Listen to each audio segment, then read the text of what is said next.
بسم اللہ الرحمن الرحیم. پبلک پوائنٹ میں آج ہمارے مہمان ہیں ڈاکٹر ارسلان جاوید صاحب. پی ایچ ڈی ہیں انوویشن میں اینڈ انٹرپرینیورشپ میں.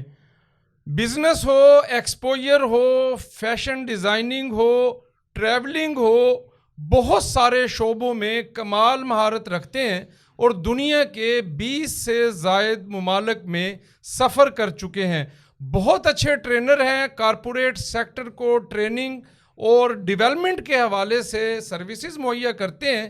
ہم ان سے بات کرتے ہیں کہ وہ اس وقت پاکستان میں مختلف شعبوں میں جو سروسز مہیا کر رہے ہیں اس کی تفصیلات کیا ہیں. السلام علیکم سر. وعلیکم السلام سر، کیسے ہیں آپ؟ انتہائی مشکور ہوں آپ اسلام آباد سے تشریف لائے. بہت شکریہ. آپ ایک استاد ہیں، ایک رہنما ہیں اور بالخصوص جو یوتھ کے حوالے سے آپ کے جو آبجیکٹیوز ہیں اور جو آپ کا ایک فلاسفی ہے کہ آپ نے نوجوان نسل کو جو ہے وہ انٹرپرینیورشپ کی طرف لے کر جانا ہے اور اس کے لیے آپ پوری دنیا میں مصروف عمل ہیں.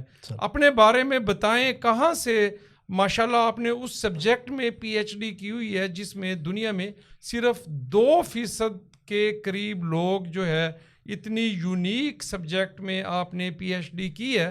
آپ اپنے بارے میں بتائیں. اور مجھے بہت خوشی ہوئی ہے کہ آپ ملتان کے ایک بہت بڑے کالج جو علمدار کالج کے نام سے مشہور ہے ان کے آپ کے والد جو ہے اس کے پرنسپل رہے پروفیسر جاوید نعیم صاحب. آپ ان کے بیٹے ہیں. اپنے بارے میں بتائیں، آپ کی جو آرگنائزیشن ہے وہ کن کن سبجیکٹ میں کیا کیا سروسز پرووائڈ کر رہی ہے؟ تو سب سے پہلے تو بہت بہت شکریہ آپ کو یہاں مدعو کرنے کے لیے. اور سب سے زبردست بات یہ ہے کہ ملتان شہر میں اتنی تیزی سے گروتھ ہو رہی ہے آج کل کہ میں سمجھتا ہوں کہ یہ جیسے پہلے مانا جاتا تھا نا ملتان باقی شہروں کی نسبت پیچھے ہے، اب مجھے لگتا ہے کہ وقت دور نہیں ہے جب یہاں کی مثالیں اور شہروں میں دی جانے لگیں گی. تو جہاں تک آپ میرے بارے میں سوال کر رہے ہیں تو جی میرا تعلق بیسیکلی ملتان سے ہی ہے. اور میرے والد صاحب جیسے آپ نے ذکر کیا وہ پروفیسر ہیں، انگلش لینگویج پڑھاتے رہے، پھر ریٹائرمنٹ سے پہلے گورنمنٹ علمدار کالج کے پرنسپل بھی رہے. تو میرے والد صاحب میری انسپریشن بھی ہیں جی، اور میرے لیے وہی وہ شخصیت ہیں جن کو فالو کرتا ہوا میں بڑا ہوا ہوں. اور میں اکثر اپنی ٹریننگز میں یہ بات کہتا ہوتا ہوں کہ میں اپنے والد صاحب کی بتائی ہوئی 4 باتیں سیشن میں جا کے بول دیتا ہوں تو لوگ اس کو ٹریننگ کا نام دے دیتے ہیں. تو اصل بات یہ ہے جی کہ شروعات یہیں ملتان سے ہی ہوئی اور میں یہیں اسی شہر میں ہی بیکن ہاؤس اسکول سے پڑھا. اس کے بعد او لیولس کیا، اس کے بعد اے لیولس کیا، پھر اے سی سی اے میں مجھے پڑھنے کا شرف حاصل ہوا. تو اے سی سی اے کے بعد ایم بی اے میں نے داخلہ لیا. ایم بی اے چلتا رہا، ساتھ ساتھ پھر ایم فل ہوا. ایم فل کے بعد کچھ گیپ آیا. اچھا یہ تو تعلیمی سفر ہے. تو اس آپ نے پاکستان سے باہر جو دنیا کی معروف ترین جو یونیورسٹیز ہیں ان میں آپ نے تعلیم حاصل کی ہے، اس کے بارے میں بھی آپ بتائیں. ماشاءاللہ آپ ایک بہت بڑے آپ کا بیک گراؤنڈ ہے تعلیم کے حوالے سے، آپ کے والد سے لے کر آپ تک، اور آپ کا جو آپ کے جو عزیز و اقارب ہیں وہ بھی تعلیم کے شعبوں سے منسلک ہیں. آپ نے بیرون ملک تعلیم کہاں کہاں حاصل کی؟ جی سب سے پہلے تو جب میں نے ایم بی اے شروع کیا تو ایم بی اے کے دوران ہی ایک اپرچونٹی آئی اسپلٹ ڈگری کی، وہ اتاتورک یونیورسٹی ٹرکی میں. تو میں نے اس آپشن کو کلک کیا اور میں نے کہا کہ میں جا کے دیکھتا ہوں ملک سے باہر کے وہاں کیسا ہوتا ہے. پہلے فیملی کے ساتھ جانا ہوا پر اکیلے کبھی جانا نہیں ہوا تھا. تو یہ 2011 کی بات ہے. میں اتاتورک یونیورسٹی ٹرکی میں پڑھنے گیا اور وہاں میرا لائف نا کمپلیٹلی چینج ہو گئی. چینج اس طرح سے ہوئی کہ وہ ایک سمجھ لیں کہ اسپلٹ ڈگری پروگرام تھا، لیکن وہاں مجھے اتنے سارے ممالک کے دوست مل گئے کہ سب سے ہی اچھا ایک رابطہ بن گیا. اور میں اب تک ان تمام دوستوں کے رابطے میں ہوں. کوئی امریکہ سے تھا، کوئی ملیشیا سے تھا، کوئی چائنا سے تھا، کوئی فرانس سے تھا. تو تقریباً 30 سے کے قریب ممالک سے وہاں دوست آئے ہوئے تھے اور ان سب سے تعلقات بننے شروع ہو گئے. اور پھر یہی ہوا کہ جب میں اس آتا ترک یونیورسٹی سے میں نے MBA کا اپنا جو ریمیننگ سیمسٹر سے وہاں سے کیے, اس کے بعد جب میں پاکستان آیا تو پاکستان میں مجھے رکنے کا موقع نہیں ملا, کیونکہ اتنے سارے دوستوں نے انویٹیشنز اپنی یونیورسٹی سے بھیجنے شروع کر دیے. وہ کیوں بھیجنے شروع کر دیے کہ ایک چھوٹا سا میرا پرسپیکٹیو الگ تھا. میں یہ تھوڑا سا بیان کرنا چاہوں گا. میرے دوست میرے بارے میں ایک بات کہا کرتے ہیں, اسپیشلی جو فارنر فرینڈز ہیں, وہ یہ کہتے ہوتے ہیں کہ تم سے سوال کرنا بہت آسان ہے. تو میں نے کہا کہ کیوں, سوال تو کسی سے بھی کیا جا سکتا ہے. تو انہوں نے کہا کہ تم جج نہیں کرتے. اگر ہم تم سے دین کے حوالے سے بھی کوئی سوال پوچھیں, تم مسلمان ہو, مسلمان کے حوالے سے کوئی سوال پوچھتے ہیں تو تم بڑے کھلے دل سے جواب دیتے ہو. جب ہم تم سے ایسی کوئی بات پوچھتے ہیں جس سے تمہیں ناراض ہو جانا چاہیے, تم اس کو بھی بڑا خندہ پیشانی کے ساتھ جواب دیتے ہو. تو میں نے کہا یہ شاید مجھے تو نہیں ریئلائز ہوا, لیکن شاید ان کے لیے جنہوں نے سوال پوچھنے میں کبھی مشکل آئی ہو, ان کے لیے یہ اچھی بات ہے کہ وہ مجھ سے سوال پوچھ سکتے ہیں. تو یہی ہوا کہ جب میں آتا ترک یونیورسٹی سے واپس آیا تو میں یہاں پاکستان میں برٹش کاؤنسل کے ساتھ کچھ عرصے کے لیے کنیکٹ ہو گیا. برٹش کاؤنسل کے ایک پروگرام تھا active citizens programme. Active citizens programme پورے پاکستان میں اور ملک سے باہر پوری دنیا میں یہ اس کا پروگرام جو تھا وہ ہو رہا تھا. اور مقصد کیا تھا کہ نوجوانوں میں سوشل انٹرپرینورشپ کی ایک قابلیت پیدا کی جائے, یعنی کہ وہ اپنی ذمہ داری اٹھائیں اور اپنے معاشرے کی ذمہ داری اٹھاتے ہوئے معاشرے کو بہتر کریں. تو اس پروگرام میں ایز اے ٹرینر میرا انرولمنٹ ہوا, اس کی ایک باقاعدہ ٹریننگ ہوئی, ٹریننگ آف ٹرینرز ہوئی. اس کے بعد میں اس ایک پروگرام کا حصہ بن گیا. تو اس پروگرام کے تحت مجھے ملک سے باہر جانے کا موقع ملا. بہت ساری ممالک میں موقع ملا, جن میں پہلا جو ملک میں گیا وہ بنگلہ دیش تھا. تو بنگلہ دیش میں جا کے ہم نے وہاں کے برٹش کاؤنسل کے جو لوگ تھے ان کے ساتھ کام کیا, اور پھر اسی طرح سے شری لنکا جانا ہوا, انڈیا جانا ہوا, سارک کنٹریز جو ہمارے ساتھ ہیں ان کے پاس جانے کا مجھے موقع ملا. بتانے کا مقصد یہ ہے کہ جب ہم لوگوں کو آسانی سے اپنے پاس آنے دیتے ہیں تو لوگ آپ کو قبول بھی کرتے ہیں, اور میرے ساتھ یہی ہوا. اور پھر وہاں سے مجھے جب میں نے اپنا MBA کمپلیٹ کر لیا, پھر میں نے MPhil کا اپنا جرنی شروع کیا. MPhil MS کر رہا تھا, تو MS کرتے کرتے مجھے نیشنل یونیورسٹی سنگاپور سے ایک پروگرام میں میرا انڈکشن ہو گیا. وہ فلی اسپانسرڈ پروگرام تھا, اور وہاں پھر میرا جانے کا مجھے شرف حاصل ہوا نیشنل یونیورسٹی سنگاپور میں. یہ پیورلی انٹرپرینورشپ پہ ڈیڈیکیٹڈ کورس تھا. اچھا, ایک بات بیچ میں میری زندگی میں ایک ہوئی, وہ یہ کہ جیسے ہی میں ٹرکی سے پاکستان آیا تو میرے ذہن میں تھا میں نے کچھ کرنا ہے. اسپیشلی مجھے لینگویجز کا بڑا شوق پیدا ہو گیا. میں ترکی میں رہتا تھا تو وہاں پر ترکش زبان میں گانے وغیرہ بھی گانے شروع کر دیے, زبان بھی مجھے کافی آنے لگ گئی. تو میں پاکستان آیا تو میں نے کہا میں ایسے نہیں رہوں گا, میں کچھ کرنا چاہتا ہوں. تو میں نے ملتان میں کالج کھولا, اور وہ کالج لینگویجز اور فیشن ڈیزائننگ اور میوزک کو ڈیڈیکیٹڈ تھا. تو یہ کالج جو تھا اس کی بنیادیں میں ٹرکی جانے سے پہلے رکھ کے گیا, لیکن جب واپس آیا تو اس کو ہم نے فل فلیجڈ طریقے سے رن کیا.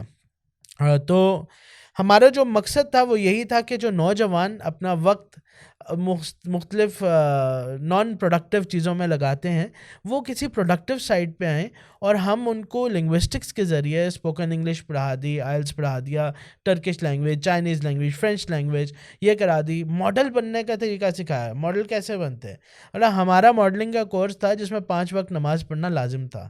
اب لوگ بڑا آگے ہمیں کہتے ہوتے تھے کہ بھائی تم ایک طرف ماڈلنگ سکھا رہے ہو, ایک طرف 5 وقت کی نماز. میں نے کہا ماڈل کا مطلب کیا ہے؟ نمونہ, someone who can be an example every field of life, in every field of life, اور آپ نے ایگزامپل بننا ہے. تو ہم انہیں جم روٹین بھی دیتے تھے, ہم انہیں نماز کی روٹین بھی دیتے تھے, ہم انہیں لینگویج کی روٹین بھی دیتے تھے, ہم انہیں کیمرہ فیسنگ کا بھی طریقہ سکھاتے تھے, اور یہی نہیں ہم ان کو پھر آگے اپرچونیٹیز بھی پرووائڈ کرتے تھے. تو جو میرے اسٹوڈیو 360 میں انرولڈ ماڈلز ہیں, اگر وہ سن رہے ہیں تو آپ لوگوں کو یاد ہوگا کہ آپ لوگوں نے کیا کیا, کیونکہ یہ چیزیں ہماری کمپلسری تھیں. تو اس طرح سے ہم نے جب بھی کوئی پروجیکٹ شروع کیا اس کا ایک ایلیمنٹ سیلف ارننگ تھا, دوسرا element giving back to the society تھا. اور یہی چیز جی آگے بھی کنٹینیو رکھی.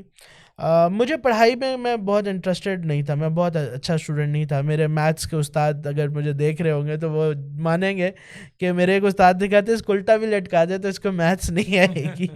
لیکن اللہ کا شکر ہے کہ بے شک میں بہت اچھا اسٹوڈنٹ نہیں تھا، لیکن یہ ضرور تھا کہ میں کنسسٹنٹ رہا.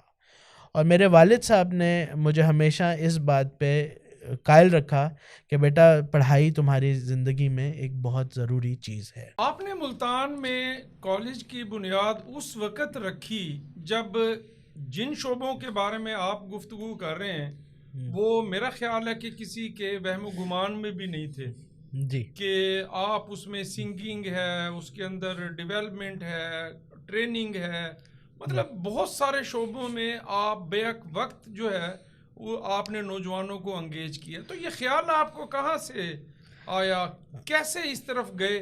آپ ماشاءاللہ باہر پڑھے ہیں، جیسے آپ نے کہا کہ میں کچھ کرنا چاہتا تھا، جی. تو یہ خیال، اس کا بنیادی تھیم آپ نے کہاں سے لیا؟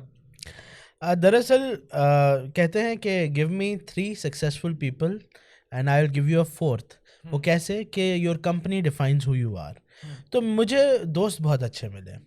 تو دوست مجھے اپنے کلاس فیلوز یا ہمسایوں کی صورت میں نہیں، مجھے اپنے والدین کی صورت میں بہت اچھے دوست ملے. تو جیسے کہ میں نے بتایا کہ my inspiration has been my father. تو میرے والد صاحب ہمیشہ مجھے ایک بات کہتے تھے کہ اپنی اونچائی، اپنی ٹاپ موسٹ پوزیشن پہ آؤ، نمبروں میں نہیں، پوزیشن لینے میں نہیں، اپنی قابلیت میں. وہ کہتے تھے جتنا اپنے آپ کو پش کر سکتے ہو پش کرو، اور میں یہی کرتا آیا. تو میرے ابو نے کبھی مجھے کسی چیز پہ ریسٹرکشن نہیں لگائی. تو یہ میں کیوں بتا رہا ہوں، میں نے ایک میوزک بینڈ بنایا، وانٹڈ دا بینڈ ہمارا ایک بینڈ تھا. 2007 کی بات ہے، یہ بینڈ میں نے شروع کیا، اور ہم انگلش میوزک، ویسٹرن میوزک کرتے تھے، اور ساتھ ساتھ ہم مطلب بہت ڈفرینٹ مختلف زبانوں میں گانا گانے شروع کیا ہم نے. اب وہاں پر میری ایک خواہش تھی کہ مجھے سننے والے لوگ بھی ملے، لیکن اس وقت ملتان شہر میں اس طرح سے رجحان نہیں تھا انگریزی گانوں کا، فرینچ گانوں کا. تو میرے جو پروگرامس تھے وہ بڑے لمیٹڈ تھے ملتان میں. پھر اسلام آباد میں اپرچونیٹیز ملنی شروع ہوئیں، تو وہاں پر ذرا زیادہ مواقع ملنے لگے. کس طرح سے جب ایک انسان میں نا بھوک آتی ہے اپنے آپ کو کچھ کر کے دکھانے کی، تو میرے اندر وہ کئی سالوں میں وہ بھوک ڈیولپ ہونی شروع ہوئی. اور ایک سائڈ کی بھوک نہیں، میں فیشن ڈیزائننگ کرنا چاہتا تھا. میں نے فیشن ڈیزائننگ تھوڑا عرصہ پڑھا، پھر کسی نے گھر میں آگے کہہ دیا زنانیوں والے کام کر رہے ہیں. تو وہاں سے ایسے ایک اندر نا جب قید آنی شروع ہو جاتی ہے، تو اس قید کو توڑنے کے لیے you need a point out. اور وہ پوائنٹ آؤٹ میرا کہاں تھا؟ میرا اپنا ادارہ، وہ جگہ جہاں میں سب کچھ کر سکتا تھا. تو جب میں نے اپنا ادارہ شروع کیا، میں نے وہاں پر یوتھ کے لیے وہ تمام اپرچونیٹیز رکھی جو مجھے خود نہیں ملی. میں نے ایک جملہ سنا تھا، if there is no opportunity create it, and creating an opportunity means creating my own platform جہاں پر میں لوگوں کو موقع دوں، اور وہی کیا. بہت بڑا کنٹریبیوشن ہے آپ کا. تو آپ ان تمام شعبوں میں آپ کا جو زیادہ آپ کی جو انگیجمنٹ ہے وہ ڈیفینیٹلی نوجوانوں کے ساتھ رہی ہے. جی. اس وقت پاکستان میں جو تازہ ترین مردم شماری کے مطابق 60% سے زائد پاکستان میں جو نوجوان ہیں ان کا میل ہیں، فیمیل ہیں. مطلب پاکستان میں جو اس وقت پاکستان کی پولیٹکس ہو یا پاکستان کے باقی جو معاملات ہوں، اس میں نوجوانوں کا انتہائی کلیدی کردار ہے. آپ نوجوان کو کیا پیغام دینا چاہتے ہیں، یا جو پاکستان کا نوجوان ہے وہ ہمارے ریاست سے، ہماری حکومت سے، ہماری سیاست سے، ہماری معاشرت سے، اور آخر میں ہماری معیشت سے جو ہے وہ انتہائی شدید مایوس ہے، مضطرب ہے. وہ یہ سمجھتا ہے کہ جو ریاست کی بنیادی ذمہ داری تھی نوجوان کو استعمال کرنے کی، اس کو اپرچونٹی مہیا کرنے کی، اس کو سنبھالنے کی، وہ ریاست مہیا کرنے میں ناکام ہوئی ہے. تو آپ آج کل کے نوجوان کا جو یہ موقف ہے کہ اس کے ریاست سے گلے شکوے ہیں اور وہ شدید مایوس ہے، اور وہ پاکستان سے باہر نکل کر اپنے فیوچر کو جو ہے وہ تابناک بنانا چاہتا ہے، تو آپ اس کے بارے میں کیا رائے رکھتے ہیں؟ دیکھیے آج کل کے نوجوان کو میں ہمیشہ جب بھی نوجوانوں کے سامنے جاتا ہوں نا، میں انہیں ایک بات ضرور کہتا ہوں. میں کہتا ہوں ایک انگلی تم دوسروں کی طرف اشارہ کر رہے ہو نا، تو تین تمہاری طرف. یہ بڑی عام بہت پرانی کہاوت ہے، لیکن سچ ہے ایگریڈ. کہ ہم ایک کی طرف انگلی نہ دکھائیں نا. ہم کتنا رسپانسیبل ہیں. دیکھیے ہمیں میرے والد نے، میری والدہ نے مجھے ہمیشہ سے کہا بیٹا پڑھائی پہ دھیان دو، باقی سب چھوڑ دو، پڑھائی کرو. یہ آج کے والدین بھی کہتے ہیں، لیکن پڑھائی کا مقصد کیا رہ گیا ہے؟ پڑھائی کا مقصد رہ گیا ہے پیسہ کمانا. اور جب تک ہمارا موقف پیسہ کمانا رہے گا تب تک ہمارا نوجوان فرسٹریٹ رہے گا. دیکھیے ہم ایک تو سب سے پہلی بات میں نوجوان سے یہ کہوں گا کہ جلدی بڑے ہو جاؤ. جلدی تو بڑے ہو جاتے ہیں، نیٹ فلکس آ گیا ہے، لیکن نہیں اس طرح سے بڑا جلدی نہیں ہونا. جلدی بڑے ہونے کا مطلب ہے ذمہ داری جلدی لینا شروع کرنا ہے. ہمارے ہاں بچہ ایم اے کرتا ہے، ایم فل کر جاتا ہے، پھر اس کے بعد گھر والے جا کے کہتے ہیں اچھا بیٹا اب نوکری ڈھونڈنا شروع کر. جب بچہ اتنا لیٹ جا کے میچور ہوگا، رسپانسبل ہوگا، تو وہ فرسٹریٹڈ ہوگا. وہ نکلتے ہی چاہے گا کہ اس کو فوراً گریٹیفیکیشن مل جائے اور اس کو جاب مل جائے، اور وہ جاب سیکر بن جاتا ہے. سر اگلے 40 سالوں میں یوتھ بوم ہے ہمارے کنٹری میں. 40 سالوں تک یوتھ کا بوم ہے. اس کا مطلب یہ ہے کہ ہمارے پاس اتنا نوجوان بننے والا ہے آگے کہ ہمیں اس کو کھپانے کی جگہ نہیں ہوگی. بالکل. اور ہمیں اس وقت کیا کرنا ہے؟ میں نوجوانوں کو یہ کہوں گا کہ اپنے سکولز میں جو اسٹوڈنٹس اس وقت سکولز میں ہیں وہ اٹھیں اور اپنے آپ کی ڈائریکشن ڈیسائیڈ کرنا شروع کریں.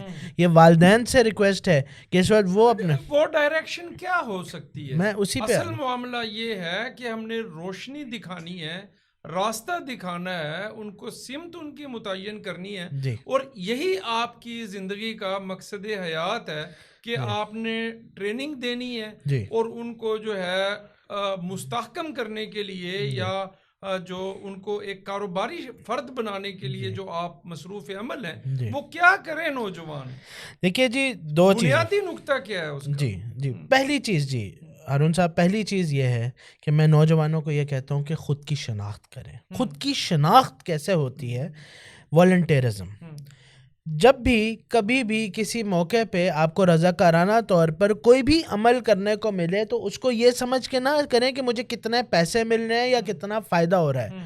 اس عمل کو اس لیے کریں کہ مجھے یہاں سے کتنا سیکھنے کو ملے. والنٹیرزم از نمبر 1. ڈائریکشن آپ خود ڈیسائیڈ کریں گے. میں، آپ یا دنیا کا کوئی شخص ڈائریکشن نہیں بتا سکتا، کیونکہ ہر انسان کو اللہ پاک نے یونیک بنایا. تو اپنے آپ کو والنٹیرزم میں ڈالیں، آپ کو ڈائریکشن نظر آنی شروع ہو جائے گی. دوسری بات، پیسے سے زیادہ ویلیو دیں کہ بینگ ان دا مومنٹ، کہ آپ جہاں جس جگہ موجود ہیں وہاں اپنا بیسٹ پرفارم کریں. میرے بزرگ کہتے ہیں کہ آسمان سے اللہ پاک نے سیڑھیاں لگائی ہوئی ہیں اپرچونٹیز کی. ہم ایک سیڑھی چڑھتے ہیں، وہ آدھی ہوتی ہے، وہ پوری نہیں ہوتی، ہمیں اپنے منزل پہ نہیں لے کے جاتی، ہمیں اتر کے ایک اور سیڑھی پہ جانا ہوتا ہے. وہ سیڑھی نہیں تو کوئی اور سیڑھی، لیکن وہ سیڑھی لازمی ملے گی ہمیں، جو ہمیں منزل مقصود تک پہنچائے گی. ہمارا کام کیا ہے؟ اس سیڑھی کی تلاش نہ چھوڑنا. اور یہی میرا پیغام یوتھ کو اس وقت ہے کہ اپنی ڈائریکشن وہ خود تعین کریں، نہ وہ اپنے اماں ابا سے پوچھیں، نہ وہ کسی استاد سے پوچھیں. رہنمائی بعد میں ضرور لیں، میں رہنمائی سے منع نہیں کر رہا، لیکن تعین انہیں خود کرنا ہے. اور وہ کیسے کرنا ہے؟ Step number 1 volunteer. پھر step number 2 that is develop a فلسفی. جو لوگ بغیر کسی فلسفی کے کام کرتے ہیں اپنی زندگی میں وہ کہیں نہیں پہنچتے. فلسفی، ہاں فلسفی کیا ہے کہ اپنی زندگی میں کوئی ایک چیز طے کر لیں کہ میں نے یہ کرنا ہے. میں اپنی ذاتی فلسفی آپ سے شیئر کرنا چاہوں گا، اپنے تمام دیکھنے والوں سے بھی. وہ یہ ہے، میں چاہتا ہوں اللہ پاک مجھے اتنی حیثیت دے کہ میں خود بھی کامل بنوں اور میرے سامنے جو آئے میں اس کے لیے بھی آسانیاں پیدا کر سکوں.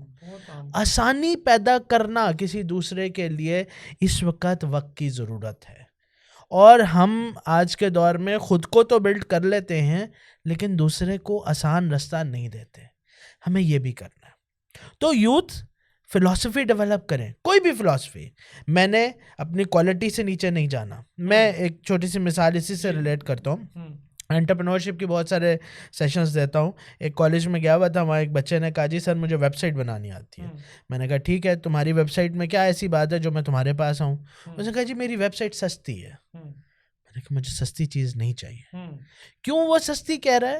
میں نے کہا جب تم مجھے سستی ویب سائٹ بیچو گے نا تو تم بعد میں مجھے کہو گے کہ سر دیکھیں اس میں یہ چیز رہ گئی, اس میں کلر اچھے نہیں ملے, او سر میں ذرا مصروف تھا.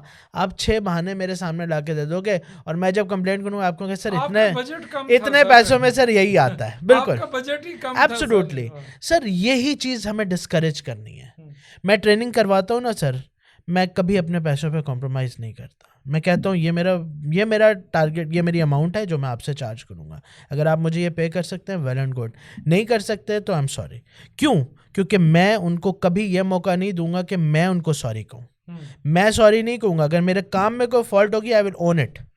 میں کہوں گا ہاں یہ میری ذمہ داری تھی, میری غلطی ہے, میں اس کو ٹھیک کروں گا, چاہے مجھے اس سے 10 گنا زیادہ ہی کیوں نہ کام کرنا پڑے, پر میں وہ کروں گا. اور یہی ہے سر جو اس وقت ہماری نیڈ ہے, ٹو ٹیک رسپانسبلٹی. اور یہ کب آتی ہے؟ جب انسان فلسفی ڈیولپ کرتا ہے. اور بس یہی بات ہے. ڈاکٹر صاحب آپ کا جو بہت زیادہ وقت جو ہے, مطلب آپ کا زندگی جو ہے وہ نوجوانوں میں گزر رہی ہے. بالکل. اور پاکستان کا نوجوان جو ہے وہ پاکستان کی قسمت بدل سکتا ہے 100%. ہم ریاست سے, اپنے سیاست دانوں سے, صنعت کاروں سے ہم گلے شکوے کرتے ہیں. اگر آج ہم یہ تہیہ کر لیں اور عہد کر لیں کہ ہم نے اپنے حق کو پہچاننا ہے, اپنے حق کے لیے آواز بلند کرنی ہے اور ہم نے صحیح راستے کا انتخاب کرنا ہے, تو یہ پاکستان کا نوجوان پاکستان کے تمام معاملات پر غالب آ سکتا ہے. اس وقت پاکستان کے نوجوانوں کو جو موذی امراض لاحق ہیں اس کی ذرا آپ ان کو آئیڈینٹیفائی کریں کہ پاکستان کا نوجوان کن حرکتوں میں اور کن جو ہے نا وہ معاملات میں اس نے اپنے آپ کو انگیج کیا ہوا ہے کہ وہ بالکل جو ہے وہ جو راستے سے بھٹکا ہوا ہے. بہت اچھا سوال ہے ہارون صاحب. بات یہ ہے دیکھیے کہ آج کل کا ہمارا نوجوان جو ہے نا اس کو 2 چیزیں تو میں برملا کہہ سکتا ہوں نا. سب سے پہلی تو چیز ہے وہ یہ ہے کہ سستی ہے. میں یقین مانیے میں بڑا حیران ہوتا ہوں آج کل کے نوجوان 10 12 بجے اٹھ رہے ہوتے ہیں اور اٹھ کے پھر وہ بڑے آرام سے دن صبح کا ناشتہ کرتے ہیں, پھر دن کا آغاز کرتے ہیں. مطلب ان کے دن کا آغاز آفٹرنون ہوتا ہے, مارننگ کا کوئی کنسپٹ نہیں ہے. And that is simply an amazing thing for me, کیونکہ ہم بھی بچپن میں ویلے رہے ہیں کچھ وقت, لیکن اتنی لیٹ تو تب بھی نہیں تھا. لیکن اب یہ نارم بنتا جا رہا ہے. آئی بلیو کہ یہ فیشن بنتا جا رہا ہے. You are very right. اور دوسری چیز نا ان نوجوانوں میں ایک چیز, میں چونکہ یونیورسٹیز میں اور لوگوں سے ینگسٹر سے بہت ملتا ہوں, تو اس میں یہ چیز دیکھنے کو ملی ہے, they are looking for shortcuts. Sir بس آپ بتا دیں ہمیں ہم کیا کریں جس سے بس منٹوں میں ہمارے گھر کے باہر آڈی کھڑی ہو جائے. ٹھیک ہے, یہ جو ایک بات ہے نا یہ مجھے سمجھ نہیں آتی. دیکھیے ہر چیز کا صحیح وقت ہوتا ہے. اللہ تعالیٰ نے وہ کہاوت ہے, یہ کہتے ہیں کہ وقت سے پہلے اور نصیب سے زیادہ کبھی نہیں کسی کو ملتا. تو ہم کیا چاہ رہے ہیں, وقت سے پہلے ہمارے پاس سب کچھ آ جائے. ایسا نہیں ہے. دیکھیے بہت سارے لوگوں کے کیا آپ کی بات کا مقصد یہ ہے کہ ہمارا نوجوان کسی داؤ, کسی شارٹ کٹ یا کسی چور راستے کی تلاش میں ہوتا ہے کہ وہ رات کو سوئے اور صبح کو کوئی لاٹری اس کی نکلی ہو اور اس کو محنت نہ کرنی پڑے اس کو؟ سر میں اس سے آپ کو ریلیٹ کر کے بتاؤں گا. آپ انسٹاگرام کی ریلز دیکھیں کبھی, انسٹاگرام کی ریل ایسے سوائپ ہوتی ہے, اور مزہ نہیں آیا سوائپ, مزہ نہیں آیا سوائپ. ہمارا اٹینشن ڈیفیسٹ بیہیویئر ہمارا بنتا جا رہا ہے. ہمارا اٹینشن سپین جو ہے وہ 3 سیکنڈ سے زیادہ کا نہیں ہے اس وقت ہمارے یوتھ کا. اور کیوں نہیں ہے؟ کیونکہ ہم اتنی زیادہ آپشنز ہمارے پاس موجود ہیں کہ ہم فوکس نہیں ہو پاتے کہیں پہ. جب ہمارا فوکس نہیں ہوگا تب ہمیں اپنی زندگی میں آپشنز ہی آپشنز نظر آئیں گے, ہم ڈیسیژن نہیں لے سکتے. کہیں رکیں گے, کہیں ٹھہریں گے, کہیں سوچیں گے, کہیں اپنا محاسبہ کریں گے تو کوئی درست کریں گے. اور یہ محاسبہ کرنے کی نہ ہمارے پاس اس وقت جو ہماری یوتھ ہے اس کے پاس نہ اتنی جسارت ہے, اتنی پیشنس ہے, نہ ہی ان کے پاس اتنی اس وقت وہ اپنے مائنڈ کو اس طرح ٹیون بھی نہیں کر پائے. تو وہ کیا کہتے ہیں, جیسے انسٹاگرام میں ہم نیکسٹ ریل سوائپ کر سکتے ہیں نا, ویسی زندگی زندگی کا نیکسٹ چیپٹر بھی شروع ہو جائے. ابھی ہم یونیورسٹی سے پڑھ کے نکلیں, ابھی ہمیں اچھی جاب مل جائے, آگے ہماری اچھی گاڑی آ جائے, تو وہ کیا کرتے ہیں پھر, وہ لوگوں سے چور رستے پڑ, پھر وہ یہ بھول جاتے ہیں کہ ہم نے پیسہ کمانا کیسے ہے. میں یہ اکثر دوستوں سے یہ بات کہتا ہوتا ہوں کہ اپنے بچوں کو, اپنے نوجوانوں کو یہ چیز سکھاؤ کہ پیسہ کمانا کیسے ہے. یہ نہ سکھاؤ کتنا کمانا ہے, یہ بتاؤ کیسے کمانا ہے, کیونکہ یہ بہت ضروری ہے. دیکھیے ہماری زندگی بہت چھوٹی ہے, 60 70 65 سال 75 سال کے بعد بہت کم لوگ ہیں جو جیتے ہیں. اس کے بعد ہم نے واپس اللہ کے پاس جانا ہے. وہاں یہ سوال نہیں ہوگا کہ تمہاری منتھلی انکم کتنی ہے, وہاں یہ سوال نہیں ہوگا کہ تم نے کتنا ایسٹس بنائے, وہاں سوال یہ ہے کہ تم نے اپنی زندگی میں نیک اعمال کتنے کیے, پیسہ کیسے کمایا, یہ کیسا سے کمایا, حرام سے کمایا, اور یہ ہماری یوتھ کو یہ چیز جاننے جوانی کہاں صرف کی. میں نے نہیں, سوال پوچھا جائے گا کہ جوانی کہاں صرف کی. میں ڈر گیا, میں نے کہا یہ سوال نہیں پوچھنا چاہیے. تو واقعی یہ سوال بہت ضروری ہے کہ جوانی کہاں صرف کی. تو یہ جوانی جو ہے نا یہ پھر نہیں آنی, اور یہ بہت قیمتی چیز ہے, کیونکہ جوانی کی توبہ بھی بہت مشہور, وہ اللہ پاک مقبول ہے, ٹھیک ہے, بے شک. اور سب سے ضروری بات یہی ہے کہ یہی ہمیں پوری لائف کی ڈائریکشن دیتا ہے. اچھا, میں نوجوانوں سے ایک اور بات بھی کرنا چاہوں گا, وہ یہ ہے کہ اپنی زندگی میں نا جو اپنی پہلی جاب ہے اس کو بہت اہمیت دیں, کیونکہ میرا تجربہ ہے, ہو سکتا ہے میں غلط بھی ہوں, وہ یہ ہے کہ آپ کی پہلی جاب آپ کی زندگی کی ریمیننگ ورک کا تعین کرتی ہے. اگر کوئی براڈ کاسٹر بن گیا ہے تو وہ اپنی پوری لائف اسی ڈومین میں گزارے گا. اگر کوئی استاد بن گیا ہے وہ پوری لائف اسی ڈومین, وہ فاؤنڈیشن بنتی ہے, مدر انسٹیٹیوٹ بن جاتا ہے. تو جو آپ کا پہلا پروفیشن ہے آپ اس کو بہت کیئرفلی چوز کریں. وہ ایک لفظ انفارمل سے ہے, مروڑی, اسے کہتے ہیں نا کہ کہیں سے بھی پیسہ آ جائے وہ کما لیے, اس طرح نہیں کرنا. You have to institutionalise yourself. Once again I come back to that point جہاں پر آپ کے پاس فلاسفی ہونا بہت ضروری. جس انسان کی, جس نوجوان کی زندگی کی اپنی فلاسفی موجود نہیں ہے وہ کوشچن مارک ہے.